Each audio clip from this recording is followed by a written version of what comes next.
Hello नमस्कार साथियों। आज फिर से हमारे यूट्यूब चैनल रीड वाला में आपका स्वागत है। आज साइकोलॉजी मनोविज्ञान का एक नया टॉपिक अभिप्रेरणा पढ़ेंगे। जो अभिप्रेरणा जो रीट सीटेड एस्टेट यूपिटेड सभी में आता है। और इसके ये अभिप्रेरणा रीट पात्रता के लिए और मुख्य परीक्षा थर्ड ग्रेड टीचर के लिए महत्वपूर्ण है। आइए इसकी व्याख्या करते हैं। सबसे पहले ऊपर वाला पॉइंट है, अभिप्रेरणा अधिगम का कौन सा मार्ग है, यानी अभिप्रेरणा कौन सा मार्ग है। सर्वश्रेष्ठ राजमार्ग स्किनर ने कहा था। अभिप्रेरणा अधिगम का कौन सा मार्ग है, सर्वश्रेष्ठ राजमार्ग स्किनर ने कहा था। अभिप्रेरणा क्या है? अभिप्रेरणा मोटिवेशन की अभिप्रेरणा आंतरिक उत्तेजना है। दैनिक जीवन में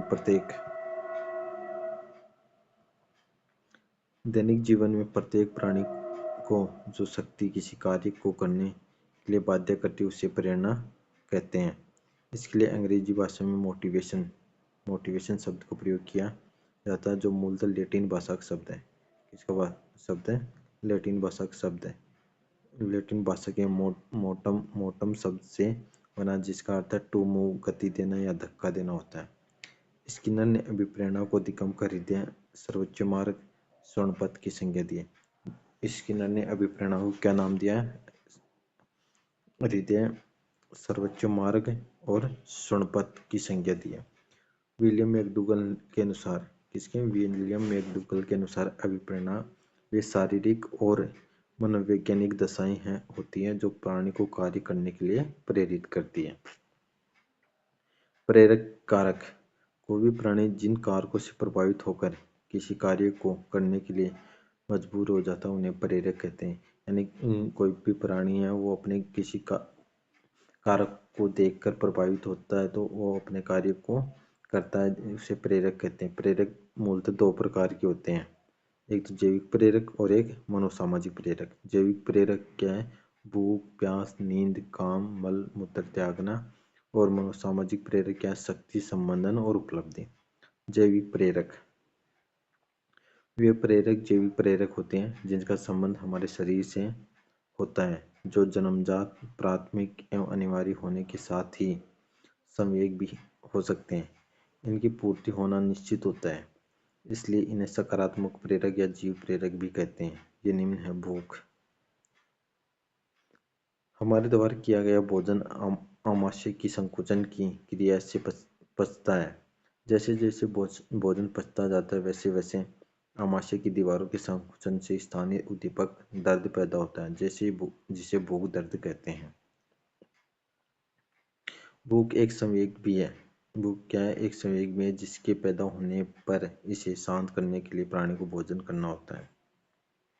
अभिप्रेरणा क्या है? आवश्यकता से प्रारंभ होता है, मनोवैज्ञानिक, भावनात्मक पक्ष है और कर्मिक प्रक्रिया है।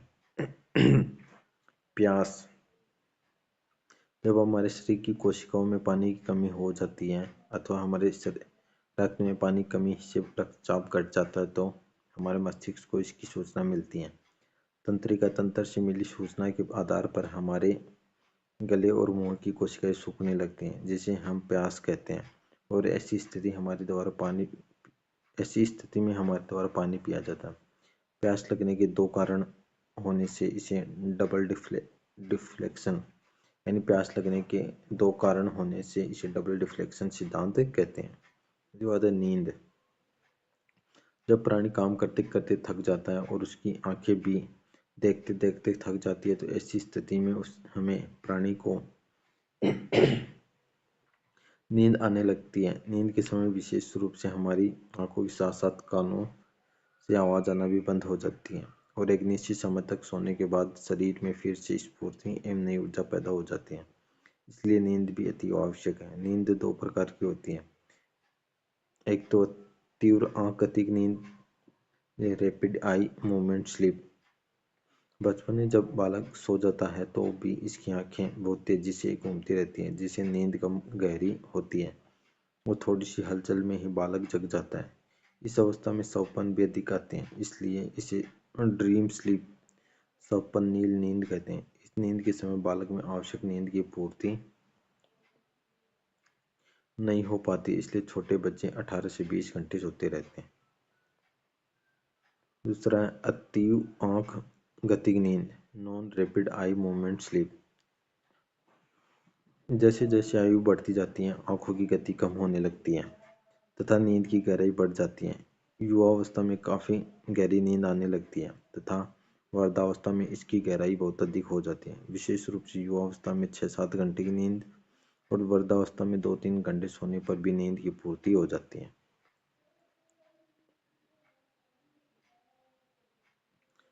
यौवन काम यौवन क्रिया, यह एक ऐसा प्रेरक जो कामुकता रूपी प्रभाव से यौन क्रिया वृद्धि क्रिया के लिए प्रेरित करता है।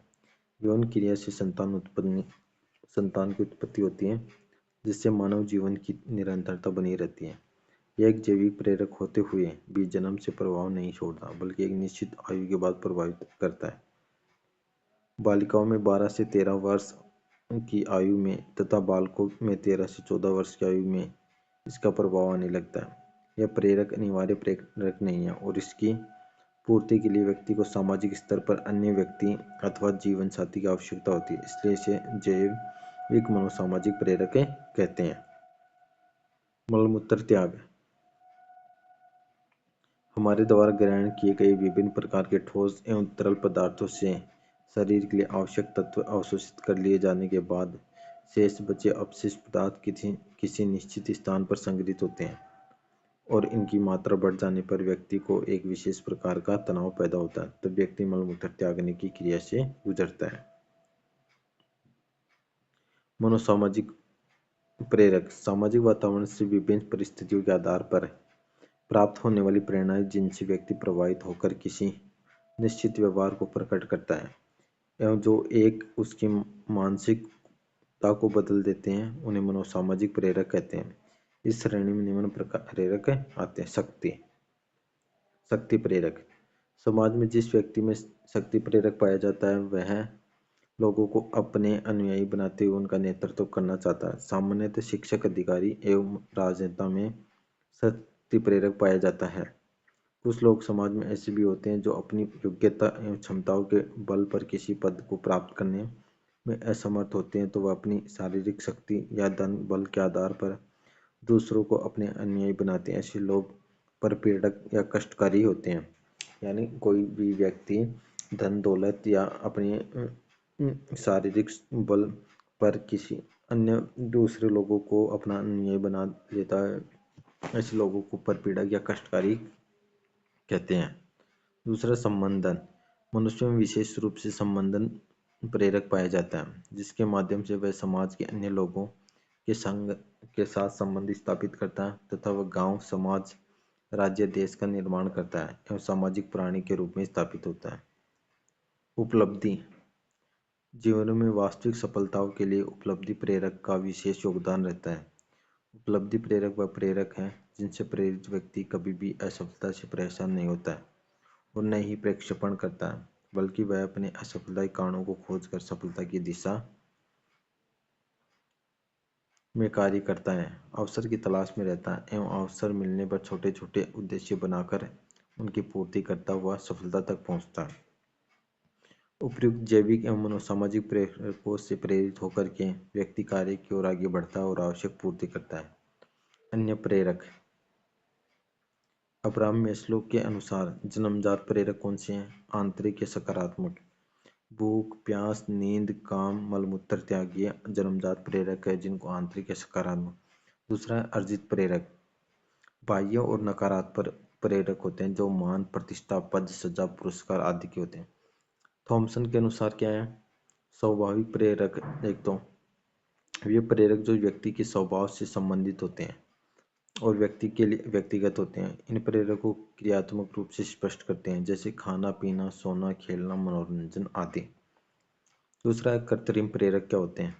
समाज या सामाजिक वातावरण के माध्यम से बनाए गए प्रेरक जो मूलतः एक विशेष व्यवहार की दिशा में प्रोत्साहन या पुनर्बलन देते हैं जैसे पद, सम्मान, इनाम, दंड आदि। ये कृत्रिम प्रेरक होते हैं। नोट, अभिप्रेरणा चक्कर के संदर्भ में निम्नलिखित कौन सी सही क्रम है? एक आवश्यकता, आवश्यकता प्रबल प्रेरणा, उत्तेजना, लक्ष्य उन्मुखी व्यवहार, उपलब्धि और उत्तेजना में कमी। गैरेट के अनुसार प्रेरक एक तो दैहिक प्रेरक होता है, तो संवेग जिसे भूख, भय और क्रोध होता है। ये दूसरा मनोवैज्ञानिक प्रेरक मूल प्रवृत्ति, भूख से भोजनान्वेषण, भय से पलायन करना और क्रोध से युयुत्सा। तीसरा सामाजिक प्रेरक आदर्श, भूख से भोजनान्वेषण से सहयोग हो गया, भय से दया और क्रोध से प्रेम। अभिप्रेरणा चक्र, हिलगर्ड नामक मनोवैज्ञानिक ने अभिप्रेरणा चक्र प्रस्तुत किया तथा उन्होंने इस चक्र में मुख्य रूप से लक्ष्य तक पहुंचने की दिशा में 3 सोपानों का उल्लेख किया। उन्हें एक चक्र के रूप में प्रस्तुत किया। पहला आवश्यकता, नीड, चालक, ड्राइव, प्रणोद, अंतर्नोद, प्रेरक या अन्य नाम इसके प्रणोद, अंतर्नोद, प्रेरक, कारक। और थर्ड है प्रोत्साहन, इंसेंटिव। आवश्यकता, नीड, जब एक व्यक्ति को किसी प्रकार की कमी या अधिकता महसूस होती है तो इसे आवश्यकता कहते हैं। जैसे हमारे शरीर की कोशिकाओं में पानी की कमी हो जाती है तो शरीर को पानी की आवश्यकता महसूस होती है। उसी प्रकार चालक, ड्राइव, प्रणोद, अंतर्नोद, प्रेरक, कारक, जब प्राणी में कोई आवश्यकता पैदा हो जाती है तो ऐसी स्थिति में इसे एक विशेष प्रकार का तनाव पैदा होने लगता है जिसे चालक कहते हैं। जैसे शरीर में पानी की आवश्यकता महसूस होने पर प्यास लगना। प्रोत्साहन, जब प्राणी में चालक उत्पन्न हो जाता है तो उसे समाप्त करने के लिए कोई वस्तु लेनी पड़ती है या क्रिया करनी पड़ती है, इसे प्रोत्साहन कहते हैं। जैसे प्यास रूपी चालक के उत्पन्न होने पर पानी प्रोत्साहन। इस प्रकार से जब प्रोत्साहन के द्वारा कोई आवश्यकता पूरी हो जाती है तो अभिप्रेरणा चक्र समाप्त हो जाता है, अर्थात motive equal to need plus drive plus incentive. महत्वपूर्ण पॉइंट है ये। जीवन में प्रत्येक क्षेत्र के लिए एक निश्चित अभिप्रेरणा चक्र काम करता है जो उस व्यक्ति को किसी निश्चित कार्य या लक्ष्य की दिशा में प्रेरित करते हुए परिणामों तक पहुंचाता है। अभिप्रेरणा के सिद्धांत क्या है? चालक का सिद्धांत, क्लार्क लियोनार्ड हल चालक न्यूनता। इस सिद्धांत के अनुसार कोई भी प्राणी किसी क्रिया की तरफ जब तक बढ़ता है तो उसकी गति पर विशेष रूप से चालक की तीव्रता का प्रभाव पड़ता है। यदि चालक तीव्र है तो अभिप्रेरणा अधिक कार्य करेगी और चालक न्यून है तो अभिप्रेरणा मंद गति से कार्य करती है। उद्दीपन अनुक्रिया सिद्धांत, स्किनर। इस सिद्धांत के अनुसार जब भी कोई प्राणी किसी उद्दीपक के संपर्क में आता है तो उस उद्दीपक का प्रभाव प्राणी पर आता है और वह उस प्रभाव यानी उद्दीपन से प्रभावित होकर किसी क्रिया को करता है। तो यहाँ होने वाली क्रिया उद्दीपन अनुक्रिया प्रेरणा है। प्रोत्साहन का सिद्धांत बोल्स ऑफ कॉफमैन ने प्रतिपादित किया। इस सिद्धांत के अनुसार कोई भी अभिप्रेरणा चक्र प्रोत्साहन की दिशा में कार्य करता है तथा प्रोत्साहन में ही उस चक्र की समाप्ति होती है।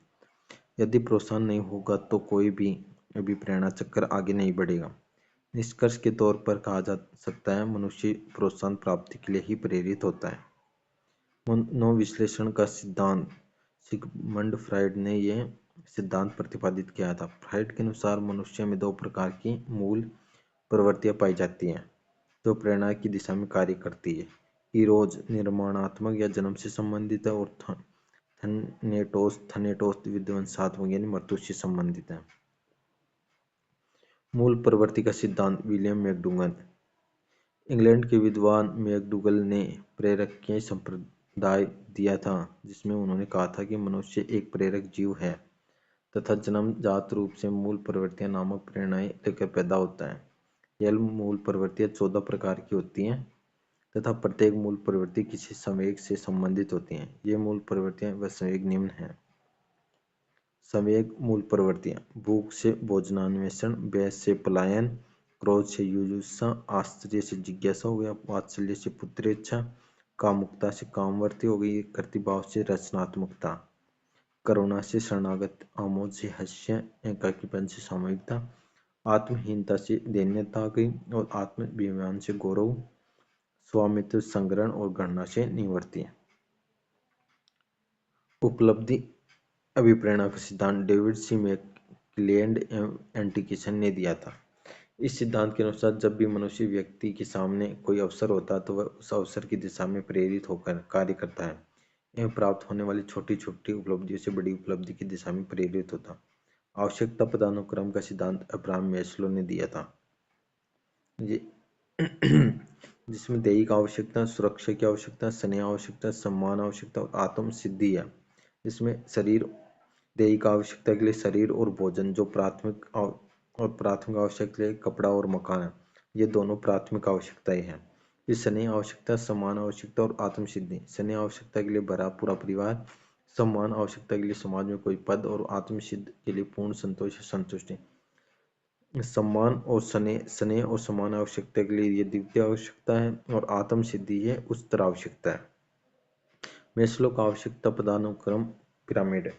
अब्राहम मेस्लो ने यह सिद्धांत दिया था जिसमें उन्होंने मानव जीवन में आत्म सिद्धि प्रत्यय के महत्व का अध्ययन किया और माना कि कोई भी व्यक्ति उपयुक्त पिरामिड के अनुसार अपनी अपनी एक आवश्यकता को पूरा करते हुए आत्म सिद्धि को प्राप्त करता है।